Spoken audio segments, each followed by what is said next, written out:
राष्ट्रीय अंतराळ दिनानिमित्त पंतप्रधान नरेंद्र मोदी यांनी आज अंतराळ क्षेत्रातल्या स्टार्टअप्सच्या सीईओंशी साधला संवाद।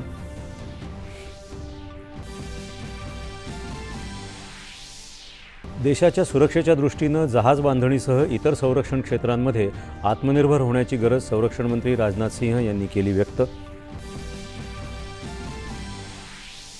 मंथन फॉर युवा या नागपूरमधल्या उपक्रमाने देशातल्या युवा वर्गाचे विचार आणि आकांक्षांना समोर आणलं असल्याची मुख्यमंत्र्यांची प्रशंसा।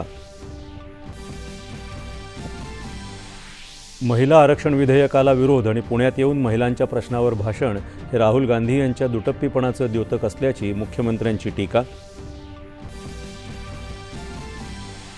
रुग्णांच्या नातेवाईकांना मदत करणाऱ्या विविध धर्मादाय संस्था आणि मुख्यमंत्री वैद्यकीय सहाय्यता कक्ष यांच्यामध्ये सामंजस्य करार करण्याचे मुख्यमंत्र्यांचे निर्देश। राज्यात आदर्श आरोग्य सहाय्य प्रारूप उभं करणार। पंतप्रधान नरेंद्र मोदी यांच्या नेतृत्वाखाली भारत आपल्या क्रीडा परिसंस्थेमध्ये परिवर्तन घडवत असल्याचं ब्रिक्स क्रीडा मंत्र्यांच्या बैठकीत केंद्रीय क्रीडा मंत्र्यांचं प्रतिपादन। मुंबईत भुलेश्वरमध्ये गणेश मूर्ती आगमनाच्या मिरवणुकीत झालेल्या दुर्घटनेत 2 जणांचा मृत्यू, 5 जण जखमी।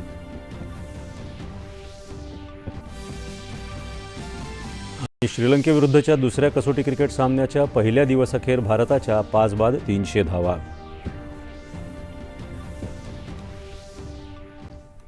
नमस्कार, 9:30च्या बातमीपत्रात मी विश्राम